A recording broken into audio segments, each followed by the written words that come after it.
My foot was a balloon.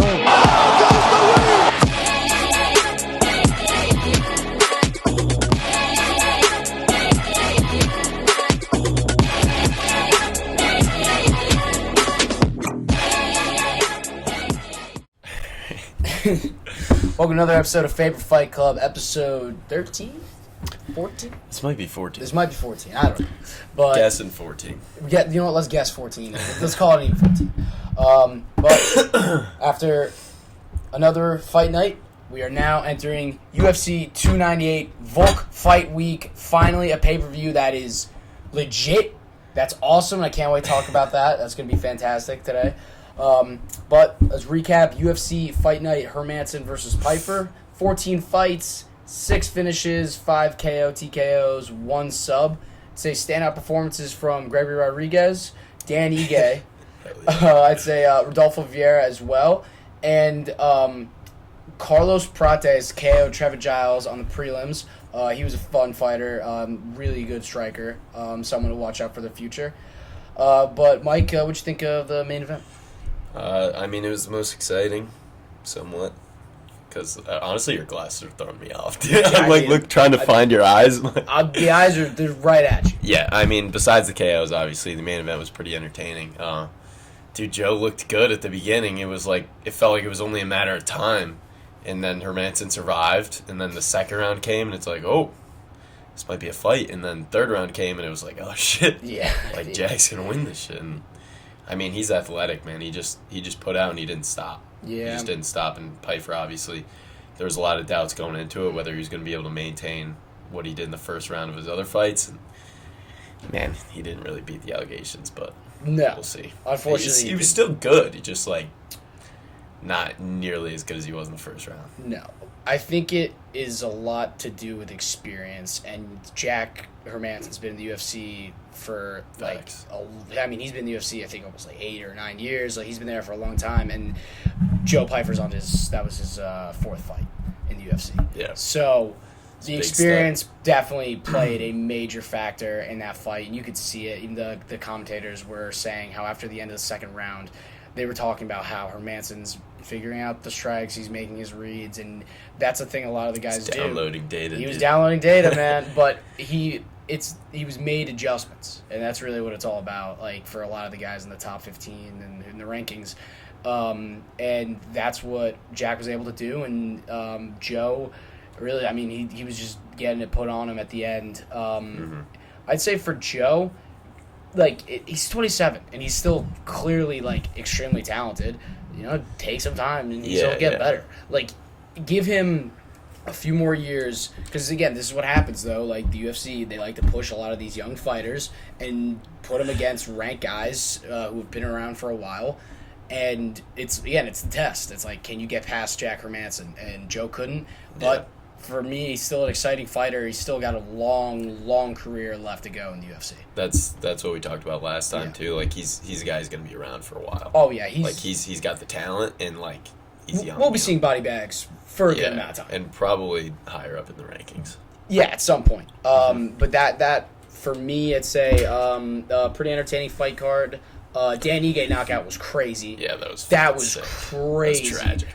That was tragic. Touchy-feely got that was just a big fight for him, because now it's well, now he's old. He's old anyway. This is kind of his chance to be up there. I'll say Ige's just the man. He's good, really good. And I mean one punch just flatlined him. Yeah, he's got serious power. So I don't really know where Ige could go.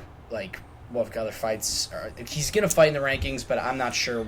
He'll always be kind of in the mix, but just not no one's gonna be let's give Ige this shot next. Maybe do Ige versus Giga. I'd do that. It's fun. Yeah, that's a fun fight.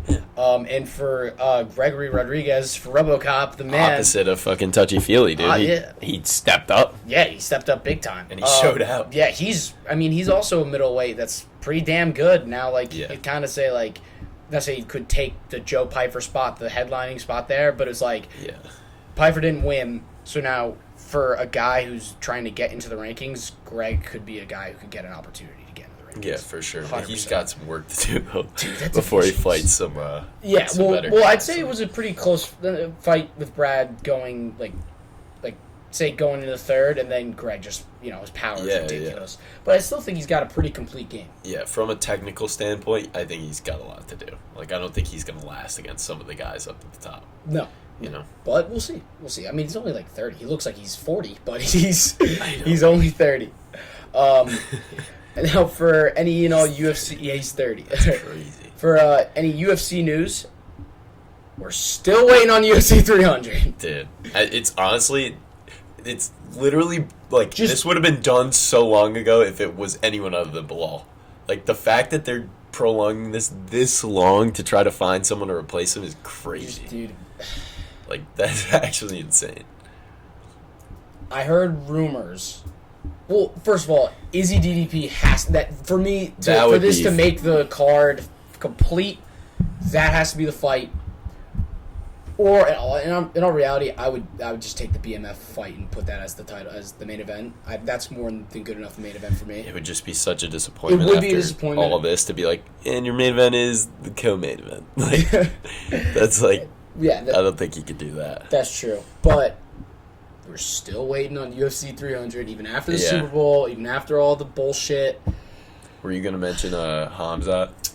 Yeah, but I just don't see that as a there's been rumors going around about Hamzat to challenge 170 against Leon, but then there was also a thing it could be a 185-pound fight, and I was just sitting there, I'm like, and then Hamzat even put out a tweet that said he's not fighting during Ramadan. Yeah, I also don't believe that, but I just, and also Hamzat can't even get in the fucking country, so I'm eliminating the GOAT for a second there, and I would just say just Izzy DD. This is 3 weeks in a row. Yeah, where we're having the same conversation. And let's not ruin any storylines or divisions by trying to save the 300. Let 185 Leon versus Hamzat would just fuck so much up, and it'd be why? Yeah. Just so we could be okay, it's a good card. And then it's it's a number one contender fight for middleweights. Yeah. But who cares? Try to get someone, but don't screw around too much. Just rip the Band-Aid off. If we have to do Leon Bilal, honestly, maybe it turns out being a good fight. If it turns out to be a great fight, then it would be okay. Then it's well. At the end of the day, it just matters how good the fights actually are, not how stacked the card is. I'm there to watch Charles fight anyway. I don't care. That should be the main event. Just make Charles Arman a 5-round main event. That's the people's main event. That is the people's main event. I think that's 10 times better than it's way better. It's crazy. But hopefully something good comes out, and hopefully Dana's not screwing us over with this. It really might be Bilal Leon. It really might be. He's doing whatever he can, dude. I do appreciate it. I appreciate the fact that Dana is really trying. Goddamn. But that's the fight news. No casual question of the week this week, but UFC 298. Volkanovski versus Topuria. Wow. Been waiting for this for a minute. This is a fight that we thought we were going to get probably in January. The rumors of it started probably last June, or last July. Till the boy got KO'd. It was tough. But before we talk about that, a couple prelims that we want to mention. Rinya Nakamura is fighting Carlos Vieira. Rinya is minus 1,200. Dude. He's a fucking fun guy, man. This guy, when we like to talk about prospects that we love to watch, this is a guy, or at Bantamweight too, in that Shark Tank of a division. Yeah.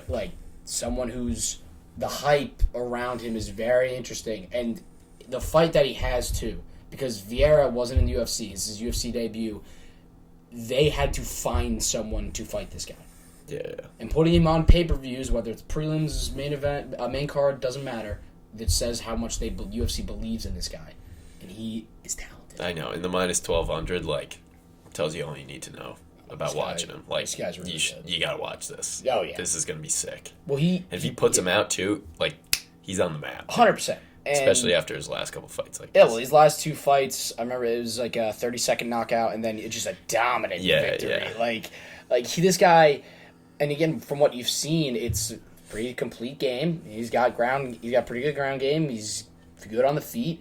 I mean, he's been like not touched, but like his chin's up there. Chin's up there. No one's caught it, but his chin is up. Yeah, and you know? So I'm interested to see him fight someone that's not a can, like fight or two down the road. Yeah, someone that like if like you leave your chin up, you're gonna get caught. See how he does. Yeah, but if you go out there like just smoke this guy, which again that's what the odds makers believe. That's what he should by all means go out there and smoke the air. Then dude. That would be insane. Jesus Christ. That's someone where it's like okay, like.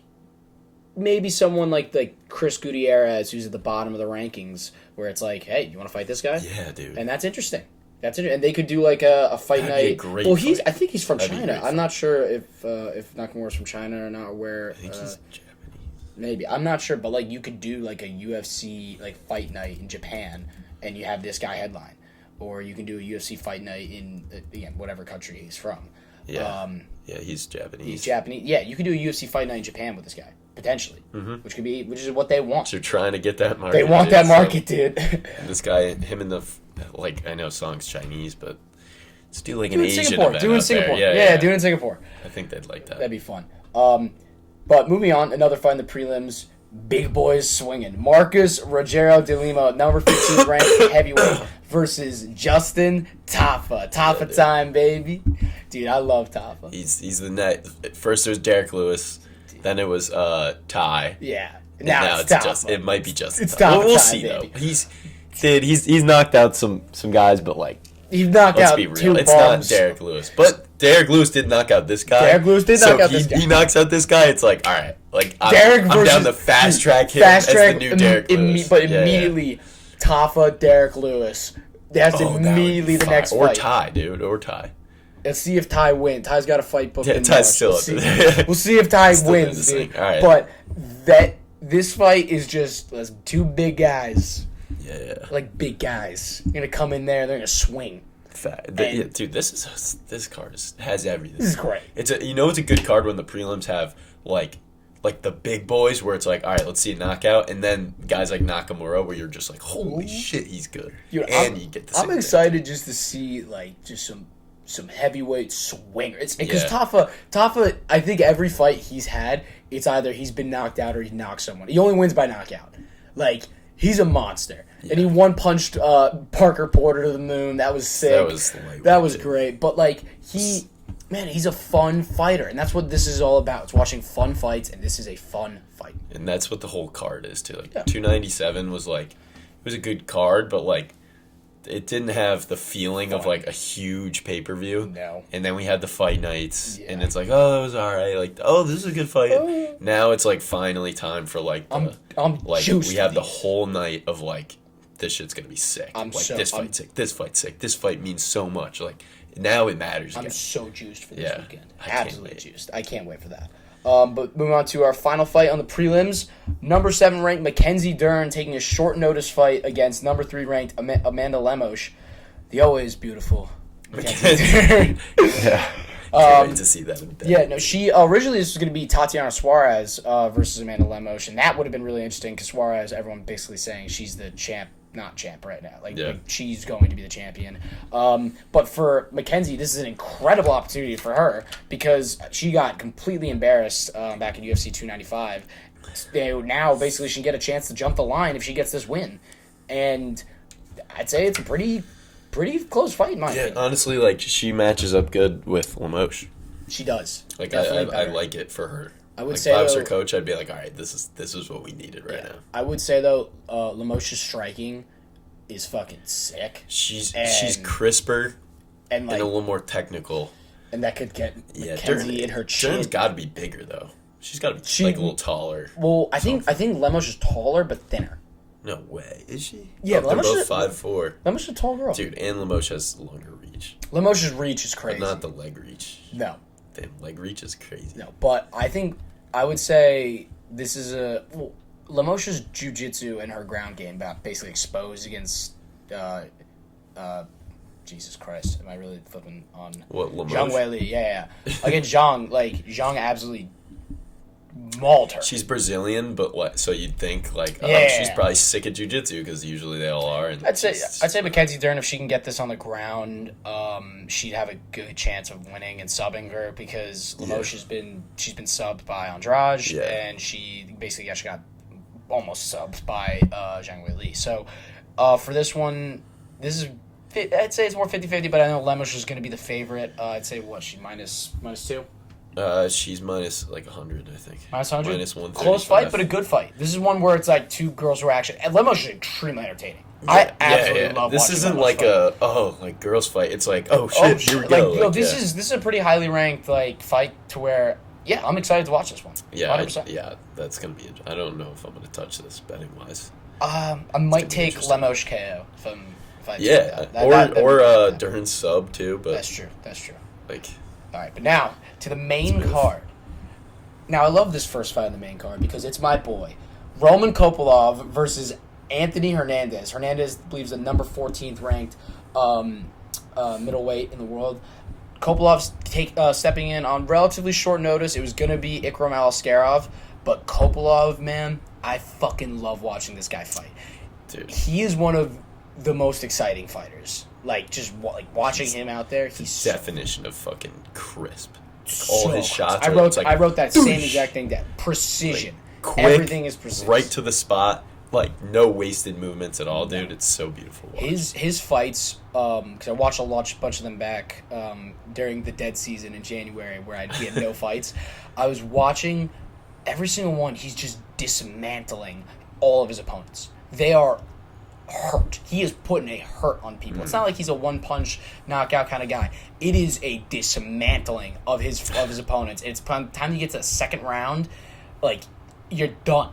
And he just murders. He hits you, works your body, he works you up top, he works your legs, he does everything. And the only question is his ground game. That's the only question for me. And Anthony Hernandez has a nasty ground game. So this is interesting. Did you say Kopilov's taking this on short notice? Kopylov is taking this on short notice. Okay. Yeah. Hernandez was scheduled for Ikram.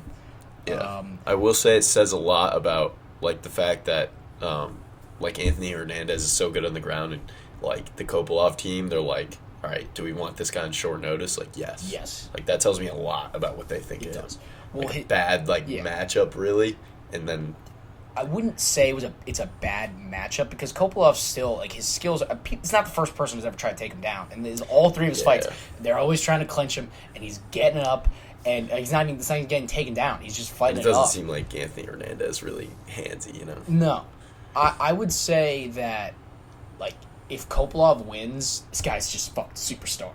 He is so fun. I absolutely just love watching him fight. It is exceptional. And he also he's like Russian Chase Hooper. He looks like a dork. Dude, he does look like he looks like a dork, and I love Chase Hooper always tweets when he's fighting. He's sick it's KO, baby. Well, he had knockout of the year basically last year. In that card at UFC 291. That head kick is. I remember watching it, just hearing the sound that it made, how quick it was disgusting. Yeah, dude. Absolutely disgusting. There's some shots you see happen, and you're everyone goes ooh, you could feel his shots. Mm-hmm. They're just like that. 100%. Kopylov, I think he's plus 150, plus 200, somewhere along those lines. They don't have odds for some reason. No odds there. ESPN or on UFC. Yeah. That's just dumb. But he's got to be. Go to Kings. I got a tab open there. He's got to be a heavy favorite. Wait, he's plus 180? Yeah, that's what I mean. No. Wait, why? Hernandez is he's ranked. Hernandez is the guy. I mean, I looked at him, but I didn't think he was anything special. I think that I've seen a couple of his performances, and they've been relatively dominant. How he's gotten finishes. Kopylov hasn't really fought anyone. Yeah, so that's where it is. Right. But I'd say the money on Kopylov is not a bad bet at plus. I think it's close. I think this is a close fight. This is a good fight. And I will say, I don't remember the guy's name. He head kicked to the moon, but there were times in the very beginning of that first round where he got popped a couple times in the face, and I was like, put your fucking hand don't get hit like that, dude. And then he just murked him. So I was okay. My thing is his only 2 losses in the UFC. He got subbed in one of them, and he got He lost a decision to like Albert Duraev, and he had 5 minutes of control time against Kopolov. And so, like, it's the question. It's like, has his ground game improved? Well, since that loss, he's fucking murked everybody. Yeah. Like, absolutely starched them. So... And they're taking a short notice. Like, I'd say... Usually want a lot of time also, to prepare it's for not that short notice. It's more like, I think it was 6 weeks. Oh. Like, it's not like... Well, I was going to say, because, like, usually... It wasn't like 3 weeks notice. When you're, like... fighting a grappler, it's like, all right, let's put in a ton of work on the ground in addition to our normal camp. Yeah. So you need like a full camp. I mean, 6 weeks. Like, I'd assume he's got plenty of time then. I'd say so as well. And this is interesting, bro. I guess I'm not familiar with Anthony Hernandez's it's okay. It's all game, good, dude. Hernandez, he had a couple fights booked for ranked opponents with Chris Curtis, and I think he had another one. Again, even with Ikram, like people keep pulling out of their fights with him. Yeah. So he's been kind of getting screwed, but. That is a great fight to start off the main card. Fucking unbelievable. Mm-hmm. But now we're getting into the fucking good stuff, dude. This is the shit. This is the shit that gets me fucking juiced. Because it matters, bro. It's the good fights, and it's like so much on the line, you know? Fuck, hell yeah, dude. Hell yeah. Number, is it 2 or 1? Merab. What is his Merab's rank? number 1, I believe. Number 1 ranked, Merab Dvalishvili. And then Triple C. I believe number 4 Merab ranked, is number 2. Henry Cejudo. Cejudo. Dude, this fight is a fucking stylistic, like, perfect stylistic matchup between the two. Yeah. Merab, the cardio killer. The machine. The grappling merchant. He will shoot 10,000 takedowns. Merchant. Dude, I think the numbers against his fight with Peter Yan last year, which was arguably probably one of the most impressive performances you've seen. Performance. It was very boring. That was the worst shit ever. It wasn't that impressive, bro. He shot, bro. It was in his cardio. It was if impressive. His cardio is impressive. That's it. He threw 400 significant strikes, landed over like 150. He shot, I think, like 40 to 50 takedowns in that fight. And he landed how many? But hell, I think he landed like 6 or 7. That's because he fought Peter Yan. I'm pretty sure it Look might at the be stats 0, on that bro. fight. He did not land 0. He landed might be 0. It was not 0. I'm telling you, it wasn't. But the guy should have been the number 1 contender after that fight. For sure, if he wasn't meat But riding. him and Aljo have a little meat riding sesh going on. You know, both of them, they love each other, and they didn't want to. Merab, he was always saying they were never going to fight each other. He didn't want to fight for the title or whatever the fuck. And he even said, and the reason why we're getting the Cheeto Vera fight instead of the Merab Dvalishvili fight is because Merab said, "I'm going to let Aljo rematch for the title." Yeah. And instead of being like, "No, it's my turn now." Which we shit on him, but like I kind of like. No. I kind of respect it, dude. Like Aljo was saying he's going to 145 the whole time. That was the plan. Just step in. Merab comes in, fights O'Malley. But O'Malley, with his star power, wanted to fight Cheeto. So we're getting that ridiculous fight. I know. It should have been Merab. It should have. At least now we get, like, I love this. This is a great number 1 contender fight. Yeah, and 100%. if Merab just, like, stood there and didn't shoot 100 times out of 100, then, like, I would love to see what happens on the feet between those two. This is, I'd say it's more interesting because Cejudo, with his wrestling credentials and his background, Cejudo is the guy, really, if you want to say, could be able to withstand Merab's attack because he's also got that, she's shorter, he's got that like lower base of gravity. Perfect matchup. And yeah, and like Merab's whole game is he's going to shoot and he's going to, again, try and like outpace you. And Cejudo matches up really, really well with him. Yeah. But I'm going to be real here with you. Cejudo's old as fuck. And I was not a fan of his last performance against Aljamain Sterling. I think part of the reason that like he wasn't so impressive on the feet in the last one was like against Aljo is just because of the reach and how short he is for the division. And now that he's fighting Merab, someone that's a little more his size, I think people are going to be a little more impressed with his striking. Because he's shown in the past he kind of got hands. You know what I mean? I think one, like you said, it's perfect in terms of defensive wrestling. 100%. And two, I think he was upset with his last performance, which is why he was like, fuck this, I'm staying in the mix. Like, I gotta fight again. Because he was like, I can't end on that shit. Like, yeah. And I think he's gonna be much better on the feet this time around. I just think that for Cejudo, it's a great matchup for him.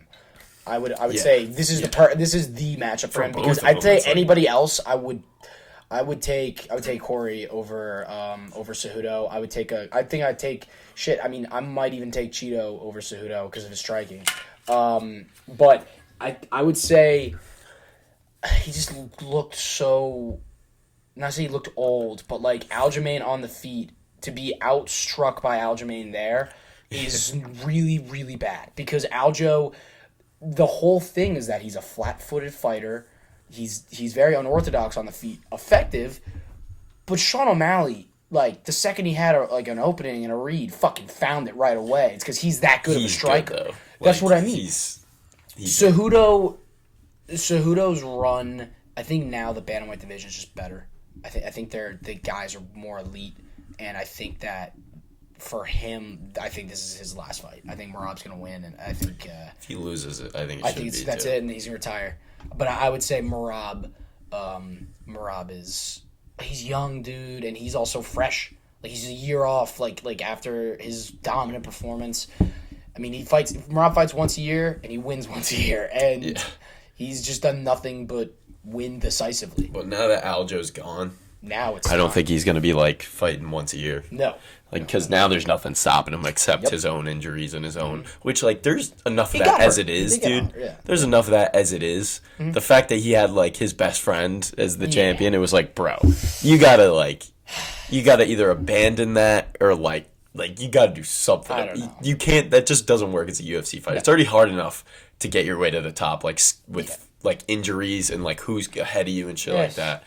Like, come on. I know it's tough, but here I think what are the odds? Merab's definitely a minus 150, 160. Merab's minus 198 right now. Minus 198. So I like that line. Moving. I think I like that line. I would take Merab by decision. Yeah. Merab by decision is probably the most lock of I could see. I just don't want to fucking... He's not a finisher, and he could put a pace on Cejudo. Ever, dude. You will never catch me betting on Merab. I'm doing it. And by the way, I actually think that this fight is going to be really exciting. I think it will, too. I think it's going to be really exciting. Because Henry's so good at wrestling. Like, it's going to be like... It's going to be good, especially if they're rolling around and shit. Oh, yeah, this could be fun. Yeah, we could get some seriously good ground exchanges amongst them. Some great scrambles. Just get out of the clinch. Just wrestle and strike. Oh, that's what I forgot it could be a Merab clinch fest. Because he fucking clinched Jose Aldo. That was bullshit. That was the worst way Aldo could go out. Dude, Merab fucking... Whatever. Dude... Wait, that was who I was thinking about, not Jan. Yeah. He went like 0 for 36 on Aldo. Yeah. It was like, and then it's like, dude, it's are you? Yeah, okay, you are right. Now I'm remembering, Jan was. He kicked the shit out of Jan. He kind of kicked the shit out of him, and it wasn't that bad. It still was bad, but it was impressive. It was bad because we the Aldo one was fucking atrocious. That he should be brought up on war crimes for that. That fight sucked. That was ridiculous. And the fact that Aldo retired, whatever. But with that, we're gonna move on because we got a lot to talk about still. In the welterweight division, Jeff Neal versus Ian Machado Gary. Mm-hmm. So Ian Gary's a cuck. You want to talk about that? Nah, I mean, we talked about that a little bit, but yeah, Ian Gary's personal life completely shot down his run throughout the past year. I mean, he won 3 fights, all decisively, absolutely outclassed Neil Magny, and then was going to fight Vicente Luque, which was a great matchup. Yeah. And then everything comes out about his personal life, that whole situation with his older wife and her ex-husband and that whole thing. Wild stuff. Separate from that, though. Yeah, you can look that up on your own time. Look that up on your own time. We're not going to bash Ian Gary on this. This actually is an Ian Gary. This is a pro Ian Gary podcast. He's an exceptionally talented striker and an exceptionally talented fighter. And this matchup against Jeff Neal, when you say it's the test, is the test. Holy shit, this is the fucking test. Mm-hmm. Jeff Neal is good. The motherfucker has hands. And this is one where, like, Ian's gotten clipped a time or two, and he's lived, and he's been cool. His last 2 fights, he just steamrolled. Yeah, that's the thing. But Jeff Neal's gonna put you out. This guy's got hands of steel. And his boxing, too, I'd say about Jeff Neal. It's not like He's fights, I'd say, actually similar in some way to Ilya Topuria, where it's not like he doesn't have an effective kicking game. I wouldn't say like Jeff Neal. He's never shooting for takedowns or anything like that.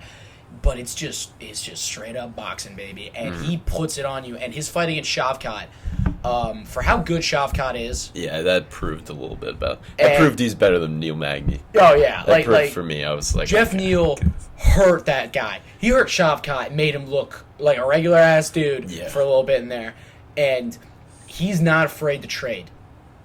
And is Ian Gary willing to stand in there in the pocket, because this is going to be a pocket fight.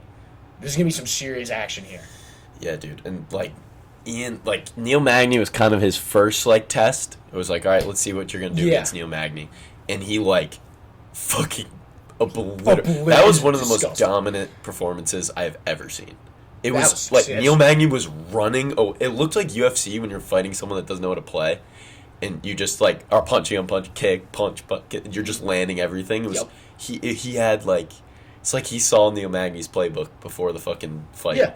And so now it's Jeff who's a step up, which I agree with. And I don't know, dude. What if he does it again? He did as good as he could against Neil Magny, and now we have Jeff Neal. I'd say Ian's got a advantage. The advantage for Ian is his length, his legs, his kicking game, his range management, dude. His reach too, because he plays the distance so well. Mm-hmm. And his striking it's also been cool to see his growth, because his UFC debut was he got kind of touched up for a round and landed a perfect knockout. He was getting fraud allegations. He did fraud, and then he's knocked the dude out. And then his second fight, lackluster, but his third fight, I remember it was against Gabe Green. It was a dominant 30-27, and I remember watching it with Brendan. I was being like, oh, this guy's fucking good. He has hands, and his development. That D-Rod, dude. Great. Oh, he smoked D-Rod. Said he knew what he was going to do. If it's anything other than a head kick. Yeah, he called that. Then it was an accident, if he head kicks him. He could play the range and kind of wonder boy this thing into a way to a decision if he does that. But I would say if this fight gets anywhere near the pocket, Jeff Neal's going to put his lights out. Yeah. And so, dude, I like Ian Gary a lot. And I think that this is, for him too, this is the most important fight of his life. Because if he loses, then it's he could win, play the fucking heel, ride this fucking wave, because everybody's talking about him. Yeah. And everyone will still want to watch him. Yeah. Especially he's if fun, he knocks and he's out exciting. Jeff Neal or something. He goes out there, talks some shit, says, fuck all you people for talking shit about me. Then all of a sudden, you go to UFC Ireland, and you do that card. Maybe you have him co-main with Conor as a fucking main event. Right? You think about that. That'd be fire. That'd be sick. But if he loses... Wop wop. That with everything around him right now. The only thing that's saving him right now is his talent. Yes. So if that's in question at all, his stock plummets. What are the odds on this one? He's minus 245.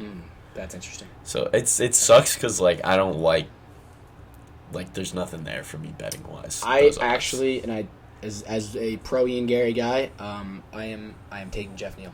Are you taking him by KO or decision? Or just in general? Just I think that Jeff Neal, dude, he could be too much. Dude, but by decision? Not by decision. I would say if you're going to take him, I'd say take him by finish.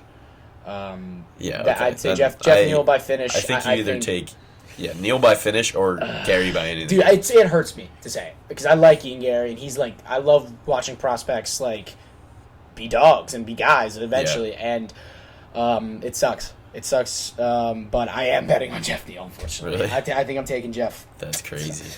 Now, to the co-main event. And now this is a great one. An amazing fight, and hopefully it stays together. We have 6 days. Yeah, Paulo, I swear to God. You got 6 days. But Robert the Reaper Whittaker versus Paulo the Eraser Costa. Secret Juice Man himself. Robert Whittaker, staple of the middleweight division for, almost 10 years. Him and Izzy had the division on lock. No one could beat these two. It's just how it was. And Rob, I'd say, is also one of the most exciting fighters. And you look at his resume, and it's a lot of decisions. But you watch what he does to people in these decisions. My favorite fight, watching him beat the shit out of Marvin Vettori, because it's just absolutely clinical. It's pure domination. It's awesome. And to if watch. Marvin didn't have the thickest head ever, he would have kicked. He kicked his head like 10 times. Yeah. And then you have Paulo Costa. Now Costa is so weird because he's fought like I'd say twice in the last 3 years. He's had many fights booked and canceled. Last year he had 3 fights booked, one even against Robert Whittaker and against Hamzat, canceled because of his own either idiocy or the fact that he was hurt, or just, hey, I'm not signing this contract, which is what he did with Robert Whittaker. Just didn't sign it.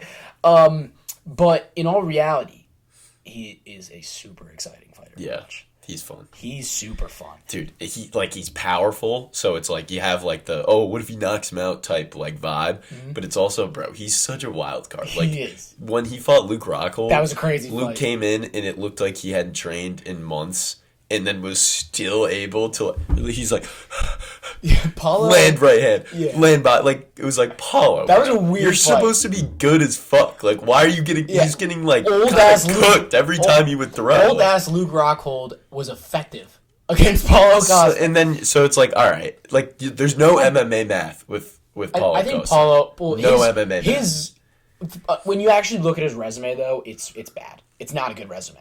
Like, his most notable win is Romero. Yeah. And in a fight that, honestly, I thought Romero won. And he got fraud checked big time by Izzy. And then he losing to Marvin Vettori with that whole weight situation and losing a decision to Marvin. Like, dude, yeah. And again, I don't hold Marvin in high regard. I've said it multiple times on the podcast. Now, and you beat Luke Rockhold and year plus off. He's funny as fuck. Like, and he's awesome. I never want this guy to leave, dude. I don't want him to leave. I love him. He's too funny. His Twitter is hysterical. And he goes for it, man. I love it. If this man took his career seriously, too, he would have stayed at the top. Like, dude, remember the hair transplant? Remember that shit? No, what? Yeah, dude, he pulled out of a fight with Rob to get a hair transplant. Dude. This is the third time this fight's been booked, too. And I'm like, these guys, dude, Izzy was cycling through people. Yeah. All he needed to do was, after he got knocked out, he already said there was an excuse, which was bullshit, but, like, fight someone else, get a win, and then be like, I need to fight Izzy again. And then they might have done it, but he's so fucking, like, he's also a weight bully. Yeah, he's a weight bully. Big ass motherfucker for 185. But for Rob, he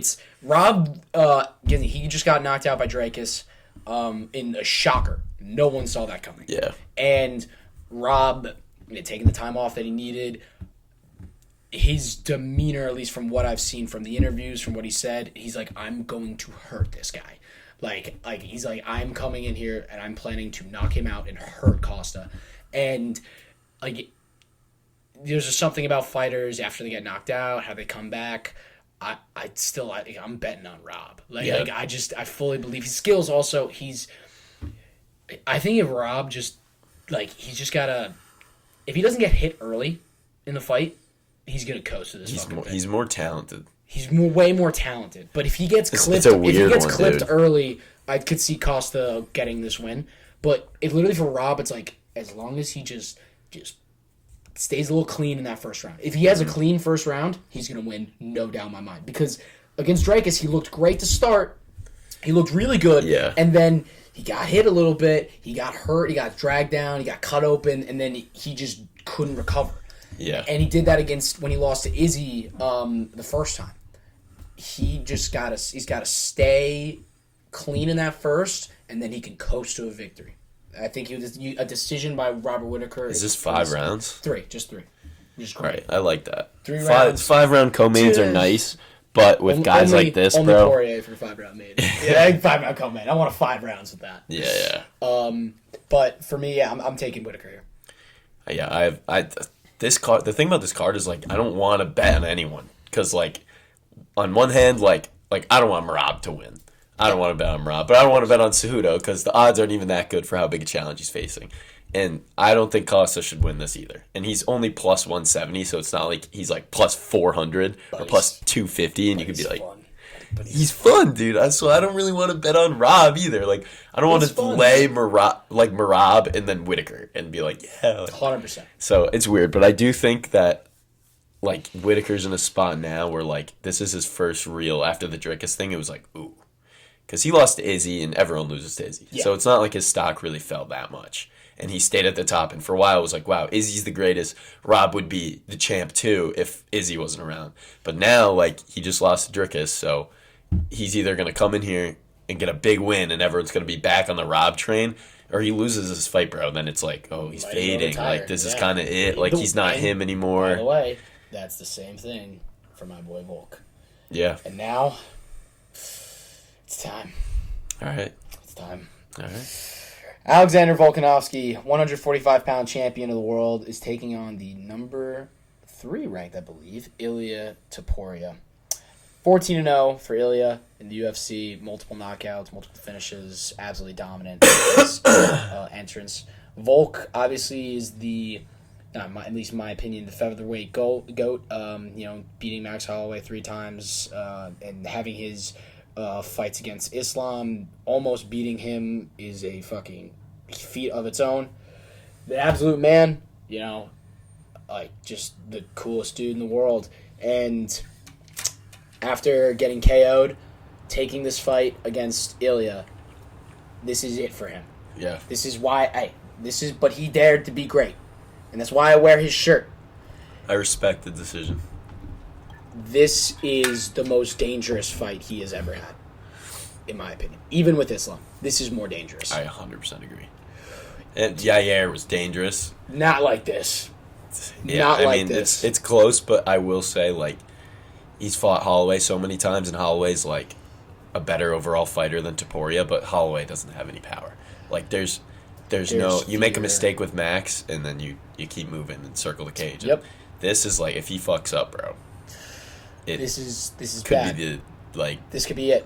This could be dangerous. And Ilia is he is so powerful, and he hits so hard, and it's so interesting to watch. He's so fucking good. His fight against Emmett, we've talked about it, I think once or twice, but it is an absolute clinical destruction of a high level fighter.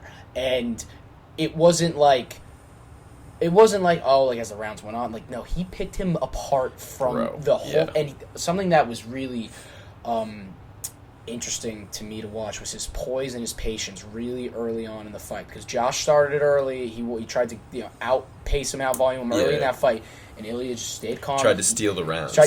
And Ilia, but he also, it was like just a complete dismantling of him. It wasn't just on that with the hands. He also kicked the shit out of Josh's calf and just depleted him everywhere. And it was such a good performance. The combinations that he was landing, it was so sharp, it was so precise. His boxing is it's unworldly how good this guy is. And I would say, like, in something too, he controlled Josh on the ground completely in that 5th round. Just dominated him on the feet, subbing Bryce Mitchell. For everything we've seen. And he's got a chin. He's been fucking rocked multiple times, and he gets up and then he almost got slapped. The Jai Herbert knockout is incredible. When he got chin on chin, caught early in that fight, survives the round, and then literally hits Jai Herbert so hard his legs just go flying into the air. Holy shit, this guy's good. Literally murdered him. He is so fucking good. And for Volk to take this kid on, if it was before the knockout, I would say Volk's gonna win, because Volk, the way he moves, how he fights, and he said this about Holloway. Remember Holloway kicked the shit out of Cater, and everyone's like, Max is the best in the world, and he goes, doesn't look like that against me. And then he shut out Max 50-45, and probably one of the most impressive performances I've ever watched. Yeah. If he is still who he is, or who he was, I think he's going to win. But if he's even a step slower than he was against Yair, or a step slower against when he fought Max, we might be looking at a new champ. Yeah, I agree. And I think, like, the thing with Topuria is anyone else, like, I'm taking him. Because, like, he's how confident he is in his abilities and, like, what he does when he's in there to people. Like, he went into Emmett fight, like, I'm going to fuck this guy up. Never was like, oh, shit, like you said. Like, calm. So calm. Like, tore him apart, moved on. Now he's like, I'm gonna be the champ, and like I know he's gonna go in there, and he's not gonna be like, oh shit, like I'm fighting Volk, he's gonna be like, this guy's fighting me. Like, yeah, like, and the thing is, he's not very versatile with his striking. Like, he's a really good boxer, but against someone like Volk, who like sees everything and makes all these reads, like even against people like Yair, bro. Like Yair's throwing all this shit, and then he like makes that read to like throw that check hook or whatever it was when Yair throws the kick.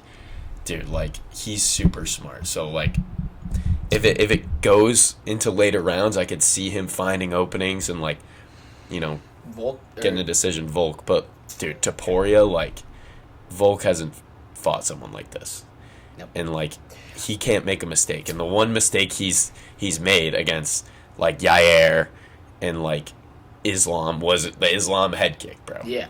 And like, so I could see like late first, second round, Topuria walking him down and just finding a shot, and then Volk like, oh fuck, and then it's over. It's can't tough. make a mistake. It's tough. Well, the thing is with Ilya, he's not thrown a single kick to the body or the head ever once. And that is Volk's weakness. It's the head kick. Mm-hmm. Because he's a short dude. He doesn't put his hands all the way up like to block it, and you know that is it's his weakness. It's the only way he's been caught slightly. And I would say but it's all about, for me, I always go back to the Islam fight the first time. And Volk on that full camp, being able to handle the grappling, being able to handle that situation in the most high-level fight I probably have ever watched. Like, that, to me, in an extremely close fight that just didn't go his way, like, now to be back at his rightful division at 45, where he is better. He is better at 45 than he is at 55. And he carries very good power. I've seen Ilya get a little chitty. You know, he's been chinned a few times, and he's been rocked. I could see a way where Volk could get a finish or something like that.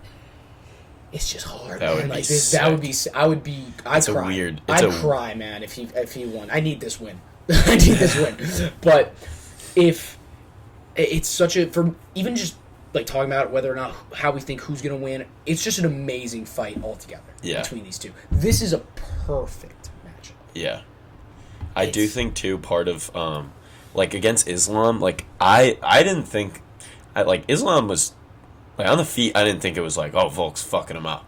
No. Like he got rocked by Islam a couple times, so it was like, oh, okay, like if Islam could do that, then it makes you want to think about like a boxer like Topuria being able to do something. But it's the same thing with all the daggies, bro. When you strike with a daggy, they look good, but it's not because they're super sick at striking. It's because you're fucking staring at their hips, waiting for them to shoot.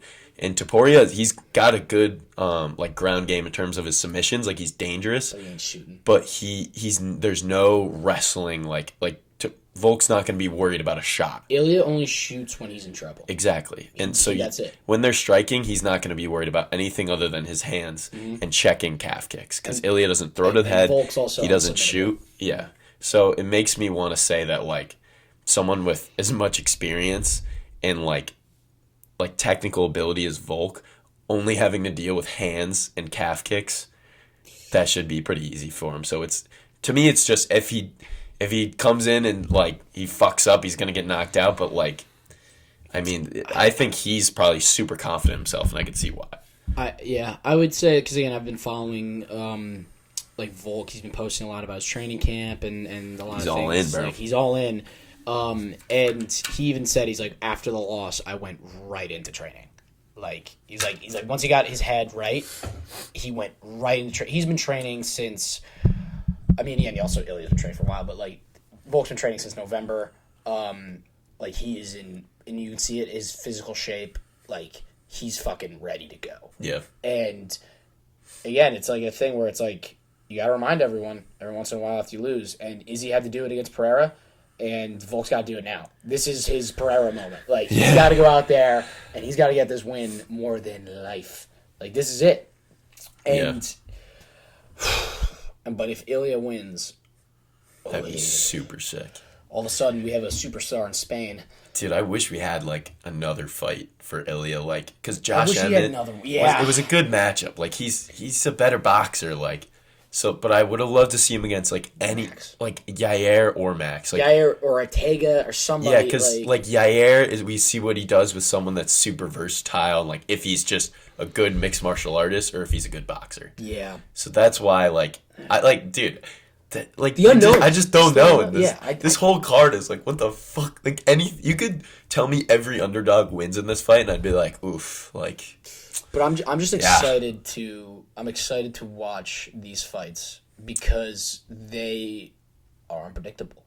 Like, yeah, that's what makes it fun, bro. Like this is where I'm like, there's a lot on the line. Like, there's a lot on the line, and like, yeah, I'll throw some money around, but like, I'm really just like, interested to see how this plays out. Yeah, I want to be able to have like a lot to talk about next Monday. Like that's where I feel. Yeah, this isn't like a we got these three guys. This is a fucking lock. Like, this is like a sit down before the fight, throw 5 on someone you're feeling. But like, this is a fun one, dude. This is fun to watch. This is a great card. So many implications. Like, dude, and I'm hyped because after this, we just have great fucking cards like coming. Dude, all of a sudden, 99 and 99 is not far away. Crazy. 99 is March. We are less than a month away from UFC 299, and we have Mexico next week. Like, we got a whole bunch of shit coming. Yeah. And oh man, this is good. Now we're in the good stuff. Yeah. Now we have the good stuff. This is where Dana blesses.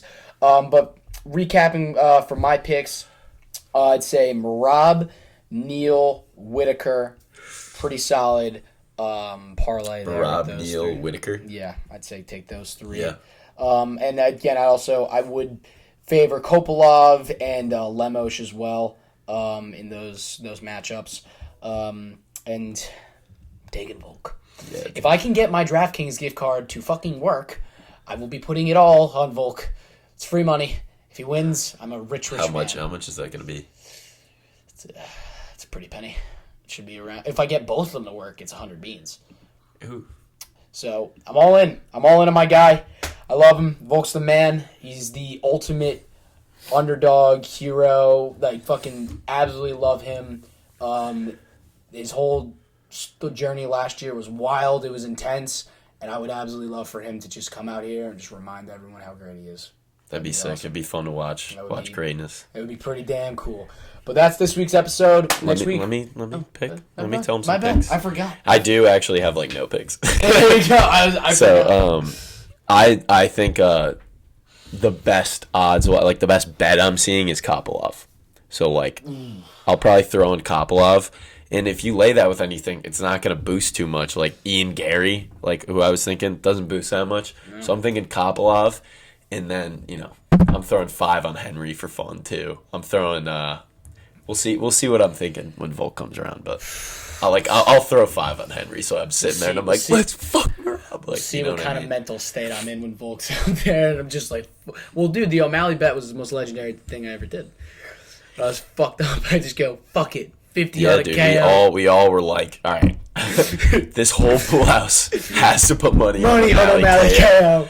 And then we hit. That was dude. Hick. Remember Hick was like, he was sitting back there. He's like, it's the most amazing thing I've ever seen. he's fried. He's like, dude, what? Brought him to tears. That was hilarious. But now, that is this week's episode of Faber Fight Club. We'll be recapping everything next week. Hopefully, I'm not in a sad state next week, and hopefully Volk he delivers, so I can be happy this week. And we also have UFC Mexico coming up with Brandon Royval and Brandon Moreno having a great fight, as well as the rematch between Ortega and Yair Rodriguez. That's going to be some really, really great stuff coming in UFC Mexico. What a fight night, dude. Great fight night. Let's fucking go. I love it. But that is it. Let's have a great week, everybody. Let's go. Let's watch the great fights. Let's go.